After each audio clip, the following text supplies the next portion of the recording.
A Young People's History of the United States, Chapter 10, The Other Civil War. The war between North and South was not the only conflict in the United States during the 19th century. There was another war going on, a struggle between classes. This struggle is often left out of textbooks. Instead, textbooks can make it seem as though the history of the time was a clash between the Republican and Democratic political parties, even though both parties represented the classes that held most of the power in the country. The myth of Jacksonian democracy. Andrew Jackson, who was elected president in 1828, said he spoke for the humble members of society, for workers and farmers. He certainly did not speak for the American Indians being pushed off their lands or for enslaved black people. But the government needed a large base of support among white people, and the myth of Jacksonian democracy was designed to win that support. That myth led ordinary people to believe that they had a voice in government, and that government looked out for their interests. It was a way of speaking for the lower and middle classes to get their support when the government needed it. Giving people a choice between two political parties and letting them choose the slightly more democratic one was a good way to control them. The leaders of both parties understood that they could keep control of society by making reforms that gave people some of what they wanted, but not too much. The United States was developing with enormous speed and excitement. It was turning into an urban or city-dwelling nation. In 1790, fewer than 1 million Americans lived in cities. By 1840, the figure was 11 million. New York City alone grew from 130,000 people in 1820 to 1 million in 1860.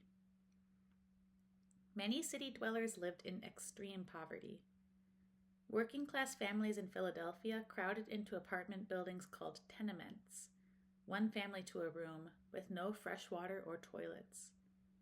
In New York, the poor lay in the streets with the garbage. The slums had no sewers. Filthy water drained into them, causing outbreaks of deadly disease. The very poor could not be counted on to support the government. They were like enslaved black people and American Indians, invisible most of the time, but frightening to the elite if they started an uprising. Other citizens, though, might support the system. Farmers who owned their land, better paid laborers, and urban office workers were paid just enough and flattered just enough that in a crisis they would be loyal to the system and the upper classes that dominated it. Big business. Business was booming in 19th century America. The opening of the West was helped by canals, railroads, and the telegraph. New equipment such as iron plows and mechanical reapers made farming more productive, but the economy was not planned or managed to meet human needs.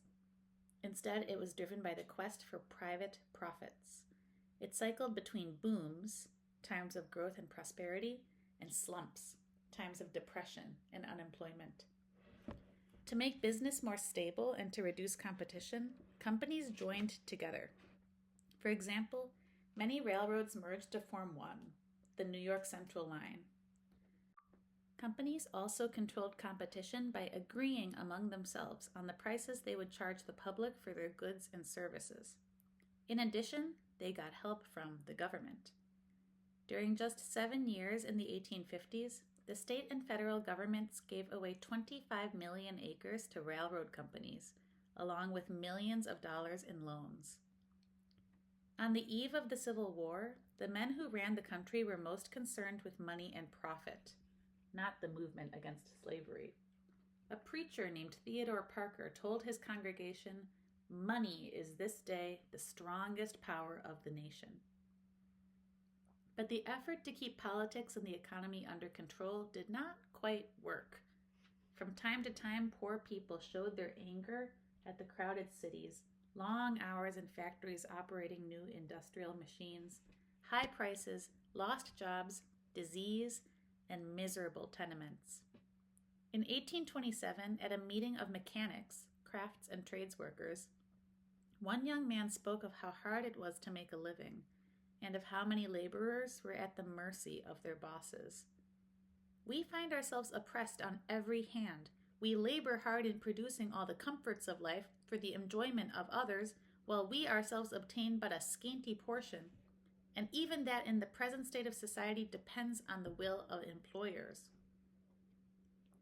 Sometimes there were sudden, unorganized uprisings against the rich. Sometimes the anger got turned against Black people, Catholics, or immigrants. And sometimes the poor organized their anger into demonstrations and strikes against the bankers, land speculators, landlords, and merchants who controlled the economy. Workers unite. In 1829, the working people of Philadelphia held one of the first citywide meetings of labor groups in the United States. Frances Wright, a Scottish political thinker and women's rights activist, was invited to speak. Wright asked if the Revolutionary War had been fought to crush down the sons and daughters of your country's industry. She wondered whether the new industrial machinery was lowering the value of human labor, making people servants to the machines, and crippling the minds and bodies of child laborers. Trade unions began to form as workers banded together to bargain for better pay and working conditions. In 1835, workers in 50 different trades, such as bookbinding and cabinet making, organized labor unions in Philadelphia. They refused to work until their workday was limited to 10 hours. Their strike succeeded. The courts struck back at unions, calling them illegal conspiracies to hurt business. After a New York court ordered a conspiracy of tailors to pay a fine, 27,000 people gathered in front of City Hall to protest the court's decision. A handbill was seen in the city. The rich against the poor, mechanics and working men, a deadly blow has been struck at your liberty. They have established that working men have no right to regulate the price of labor, or, in other words, the rich are the only judges of the wants of the poor man. Later, farmers and working people across New York State formed the Equal Rights Party to run their own candidates for political office. An economic crisis in 1837 caused prices of food, fuel, and rent to soar. In New York City, a third of the working class, or about 50,000 people, had no jobs. The Equal Rights Party organized a giant rally that turned into a riot when the crowd stormed a store full of flour and wheat. The labor movement had started off well in Philadelphia. When religious conflict developed between American-born Protestant workers in the weaving trade and Irish immigrant Catholic weavers, however, the movement fell apart. The Irish were fleeing starvation in their own country, where a plant disease had killed the potato crop. These new immigrants, poor and discriminated against, had little sympathy for the plight of enslaved Black people in the United States. Most working-class activists, in fact, ignored the Black people. Eli Moore, a New York trade union leader who was elected to Congress, argued against abolition. Racism was an easy substitute for the true frustration of the working classes against the upper class. In 1850, the United States had a workforce of about 8.25 million people. Most of these people, free or enslaved, still worked in agriculture. 500,000 women worked outside their homes. The majority of them worked as servants. Others worked in factories, especially mills that made textiles or cloth. About 55,000 were teachers. Women textile workers were very active in the labor movement. Girls and women who worked in the mills of Lowell, Massachusetts, repeatedly struck for better conditions. One strike, for example, was for a workday of 11 hours rather than 13 and a half hours. Another strike inspired an 11-year-old protester named Harriet Hanson to join the strikers. When the girls in my room stood irresolute, undecided, uncertain what to do, I, who began to think they would not go out after all their talk, became impatient and started on ahead, saying, with childish bravado, I don't care what you do, I am going to turn out, whether anyone else does or not. And I marched out and was followed by the others. As I looked back at the long line that followed me, I was more proud than I have ever been since. Children started the first mill strike in Paterson, New Jersey. When the company changed their meal hours from noon to 1, the children marched off the job. The parents cheered them on. Other working people joined the strike, which became a 10-day struggle. Shoemakers in Lynn, Massachusetts, suffered during an economic depression in 1857. Many lost their jobs. Others had their wages cut. The shoemakers started a strike that spread to 25 towns and lasted for several months. Eventually, the factory owners offered higher wages to bring the workers back, but they refused to recognize the unions. Workers still had to face their employers as individuals. During the Civil War, workers in the North had to pay high prices for food and other necessities of life, while their wages were kept low. There were strikes all over the country. In 1863, a newspaper printed a list of strikes, protests, and labor actions under the headline, "Revolution in New York." The hidden anger of the poor was coming out. White workers of the North were not enthusiastic about a war that seemed to be fought for the enslaved black person or for the capitalist. The war, they thought, was bringing profit to a new class of millionaires. Some of their strikes ended under the threat of force by troops from the Union Army. Another source of conflict was the drafting of soldiers into the Union Army. Men rich enough to pay $300 could get out of serving. The poor had no choice but to risk death on the battlefield. Draft riots broke out in New York and other cities. Poor people and workers raged against many targets: the rich, the black people, and the Republicans. Mobs destroyed factories and the homes of wealthy people. They also burned a black orphanage and killed black people in the street. Troops had to be brought in to restore order. The South had its own class conflict. Millions of Southern whites were poor farmers who did not enslave people. Some of them lived little better than the enslaved. Just as in the North, the poor were drafted into the army while the rich could buy their way out. And just as in the North, draft riots erupted. Rule and rebellion.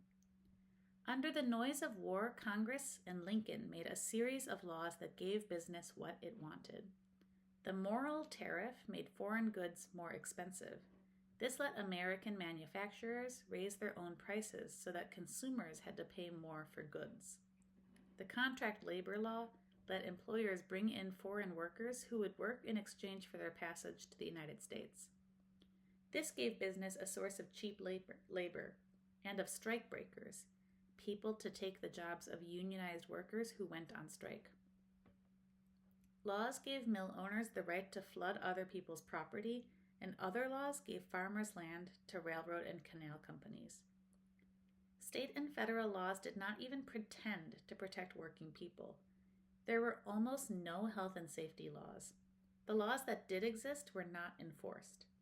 When a mill collapsed, killing 88 workers, the court found the owners free of blame, even though there was evidence that they knew the building could not support the heavy machinery inside. After the war, soldiers returned, looking for work. They found that women had joined the industrial workforce during the war. Moving beyond the textile mills and tailoring jobs, women had become cigar makers and printers.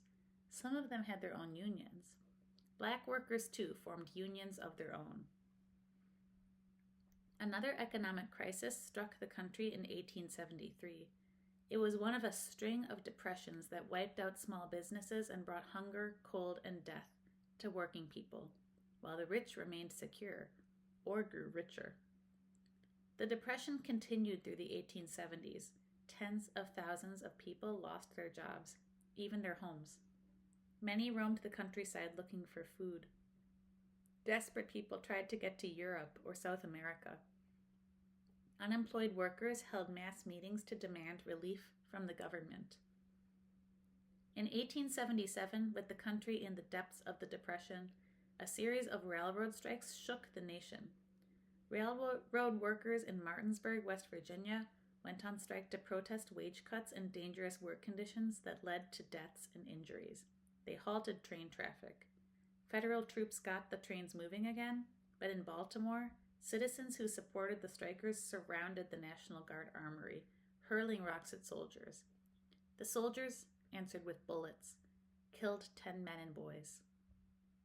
A battle raged at the train depot, where the crowd smashed up an engine. The rebellion of the railroad workers spread to Pittsburgh. After troops there killed 10 people, the whole city rose in anger.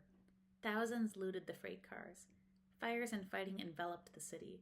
Strikes and riots followed in Reading, Pennsylvania, and in Chicago, St. Louis, and New York. The authorities responded swiftly and violently. When a crowd of young people shut down Chicago's railroads, lumberyards, and mills, calling workers to strike, the police attacked. The sound of clubs falling on skulls was sickening for the first minute, until one grew used to it, said a newspaper article. A rider dropped at every whack, it seemed, for the ground was covered with them.